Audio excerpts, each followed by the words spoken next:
What's up, snake fans? Dave Palumbo here from Muscle Serpents Daily. And today we're going to take a little break from looking at eggs and hatching and stuff like that. We'll save that for tomorrow. And a few people have asked me about my VPI Axanthic clutch that I produced because I didn't realize there's not that many of them around. And so we have some cool stuff. I'm going to show you they shed out. I'm ready to set them up in their own little, I guess you could say, tubs. They'll probably get their first meal this week. So it's pretty exciting. I hit some cool stuff with the bamboo gene and the fire gene mixed into that Axanthic, and I love the combination. So I'm sure you guys are going to want to maybe possibly pick up some of those and get involved in that project. So we'll take a quick look at that. But I really want to look at scaleless ball pythons today because I've produced them 2 years in a row now. You guys probably remember I produced that scaleless animal that's 100% het clown, that one female. I'm super excited about that girl.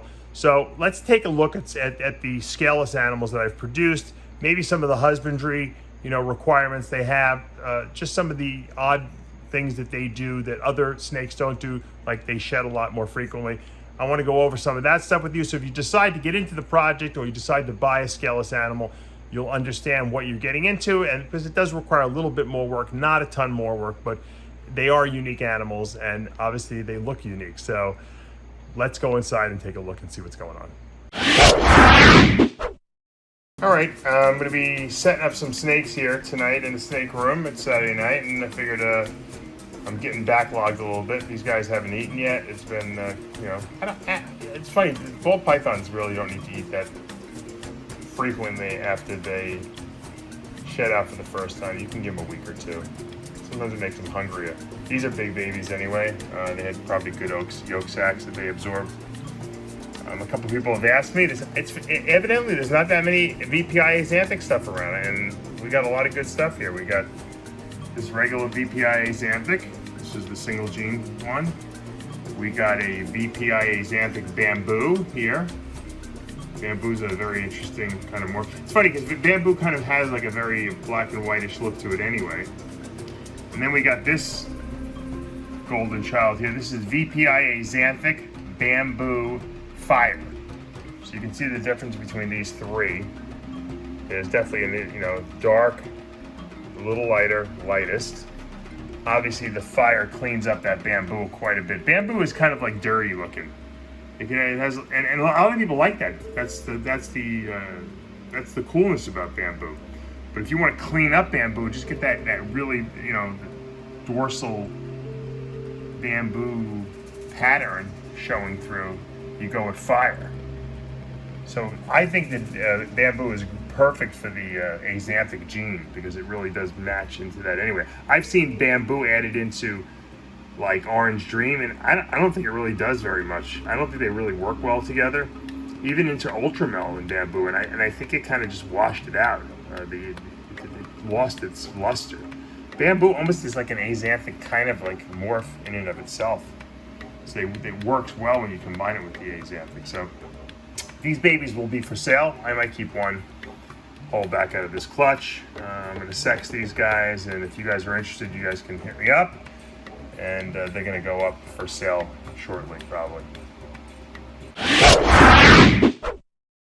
All right, here's my albino zebra carpet.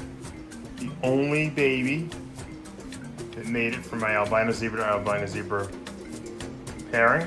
The eggs just went bad, I don't know, and this little one made it. And wasn't eating, or she wasn't, I haven't even sexed her yet. Wasn't eating really well, but now she's eating on her own. And the sad part of the story is that both the mama and the papa died. Months apart, unrelated, they're not even in the same vicinity of each other, aside from when they were breeding, over the last winter. I don't know what happened. There's no cause of death. There was no respiratory, nothing. Just croaked. And you know what you'll find in carpet pythons? Sometimes that just happens. Very sad. So this is the only survivor. So this has got to carry on their lineage. To carry on their history. And so I'm obviously keeping this one. Gorgeous, gorgeous, gorgeous carpet. I love it. One of the best colored albinos I've seen as a baby, as a neonate. You know, they don't get their real true colors till they hit around a year old. That's when they go through that ontogenetic color change, and so we'll have to see, you know, what this one does. But just really, really nice looking baby here. And once again, it's eating well. I'm feeding it like small, not even hoppers, I guess you could say fuzzies, fuzzy mice, live fuzzy mice. And when you find something these things eat, that's what you stick with. You know, you don't get too fancy. I had to assist feed some pinkies initially. And I know people think pinkies have no nutrition, but you know what? When these snakes are not eating, anything that goes into their mouth, down there into their belly, will stimulate that eating reflex. It makes them stronger. It doesn't matter. I mean, think about what babies drink formula-wise, you know, you're basically just giving them sugar water. I mean, there's not a lot of protein in baby formula. And it's because you want to just get them some energy, you know, basically, so they can start, you know, picking up the metabolic machinery in their body, start doing stuff. So we got her, you know, feeding, and now she's eating her own, and little by little we'll work our way up to small mice, and then, you know, and she'll start growing like a weed. That's how these things work. They become eating machines after a while. So anyway, there she is, our little baby girl. I think she's a girl. All right, here's a beautiful, beautiful little scaleless ball python I produced. This little girl I produced this past year, and she's the sister to the one I produced last year. She's got a brother too. I actually produced 2 females and a male. One of the females was instantly sold. This female is still available. I haven't listed her yet. If anyone's interested, you can contact me. I love these guys. I really do. I'll show you the one I'm keeping, you know, but this is, you know, if you really like something different, this is it. Yeah, you got to give them a little more care. You got to make sure I keep them on paper towels. I keep them moist. I wet the paper towels because they shed a lot. These things do not shed like normal snakes. Sometimes I think they shed every week, it seems like, but they grow, you know, and they're good eaters, which is great. I've never had a scaleless ball python turn down a meal on me, except maybe when it was in shed, but never. They eat every single week. It's great. And I feed them live. I'm not even worried about it. I haven't had a single one get bit either. They're good killers. They're good killing machines. And really nice, really nice contrast in this one. The parents were blade scaleless heads. So I don't know if, I don't think this is blade. The scaleless aspect of it changes pattern anyway, so, and coloration for that reason. I mean, this is really nice. As you think about it, this is just a scaleless ball. And if you're looking for something different as a pet, or even just to get into this breeding project, it's a way to go, man. Look at that female. I'll show you. The male's in shed. He's shedding out, so I'm going to show you my holdback one. They're great snakes. They completely do everything normal. They have no trouble getting out of the egg. They have an egg tooth and all that stuff. So, all right, here's my holdback, and she's special. You don't know. She's shedding too. They all shed. They're always shedding, these guys. This is het clown. So this is a fully scaleless animal, homozygous scaleless. It's 100% het clown. This female obviously will be grown up and bred eventually to my clown scaleless het. Hopefully we'll produce some scaleless clowns. That's the goal. You can see these things, they shed. You got to put I put a little moisturize them, and that stuff will peel right off her head. If I wasn't holding the camera with one hand, I would do it for you and show you how easy it is. Once again, on paper towels, keep the paper towels wet. You have no problems with them shedding. Our whole body shed off, no problem. She just got a little head shed stuck. And once again, you gotta give them a little more care. Once again, you're not gonna just throw them in a bin and forget about them. But then again, why would you want to throw a scaleless animal in a bin and forget about it? Look at this one. Look how much different. Look at the little dorsal dots on here. Definitely looks different. Obviously, head clown has markers. They're really not readily available. It kind of just changes pattern. And looking forward to getting this girl all grown up. And since we're looking at scaleless animals, here's my girl, the first scaleless animal I produced last year. She's putting on a nice size. She eats every week for me. I feed her anything from she actually prefers mice right now still. She likes the extra large mice. I gave her small rat the other day. She ate it, but she likes mice better. I'm not, like I said, I'm not pushing these because these, once again, they're a little vulnerable and I feed live to my ball pythons. So even these guys, she just doesn't want frozen thawed. So I'll give her what she wants, It's funny because they have a few random scales here and there on their body, just peppered around. She's got some around her tail, right around here, around the little dorsal area. But she's getting better. Her coloration is getting really, she almost looks Enchi, but she's not. She's, I think she's blade, scaleless. She'll be hopefully ready to breed, not this year, next year. She's a little small. Once I can get her pounding rats, I think we'll be fine. Like I said, I haven't really pushed her because this is my first scaleless animal and I wanted to kind of just learn how the animal kind of feeds and all the different little husbandry things that I have to do that are a little different for them. So I've taken my time. She's more of an experiment than anything. I'm just learning the ropes so that, when I have a lot of scaleless animals, I can kind of give people a better idea of how to best take care of them. And once again, I find that I do everything on paper towels anyway, but I think they work very well on paper towels. I usually take the water bowl, I spill a little water in here just to get the paper towels damp, but not saturated. You don't want them laying in water. But this will spread and it'll make the paper towels damp. And so because they shed so frequently, these guys, at least maybe 2 to 3 times more than a regular ball python will. It's nice to be able to give them enough humidity in their little tubs so they can shed out. Otherwise they get stuck shuds and you gotta soak them, because you can't just, like with a normal ball python, I would wet them a little bit, I would just rub off the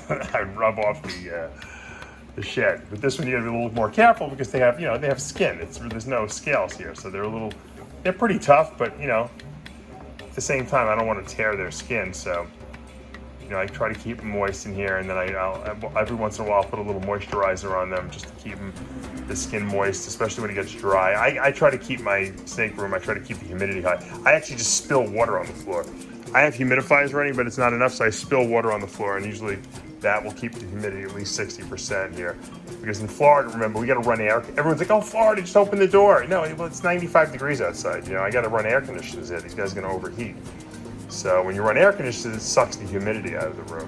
But very, very nice temperament these guys have.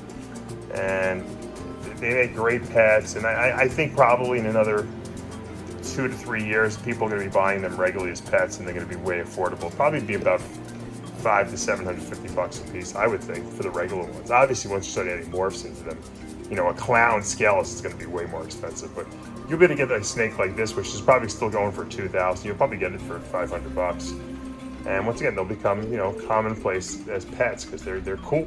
They're really cool. So I thought I'd just take a break from showing you babies today and just kind of show you, some cool scaleless stuff. A lot of people ask me, hey Dave, what's going on with your scaleless animals? Well, here it is. This is my oldest female that I produced last year. And then, this is last year's, sorry.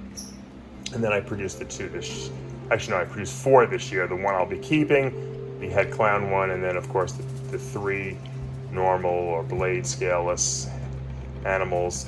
1 sold, so I got 2 available, and once again, it's a cool project to get involved in. I have a lot of scaleless head stuff too available, so it's not on Morph Market yet. I may have 1 of them on there, but I have some 2020 stuff, so hit me up if you guys want to get into the project and I can pull out some cool stuff for you. Some possible head pie stuff. Actually, I have some head pie stuff, so that's the next goal. I missed this year on hitting that pied scaleless. I had a good chance at it, but I didn't hit it. I hit some pied scaleless heads, but not the double homozygous. So that'll be next year's goal. The female was really small, so there wasn't a lot of babies. I still had the odds in my favor of getting something, but it's a 1 in 16 chance of hitting that double recessive. So hopefully the shell have a little more luck. All right, that's we're gonna wrap this little scaleless segment up here. Let's take a quick look at her. Nice little girl. You can see the spot on the head where they're normally scales head. They're kind of missing some pigmentation there as well. It's a very interesting morph. It really is. I know they have a scaleless Burmese python. Alan Wee has that out there in the in Asia. I don't know.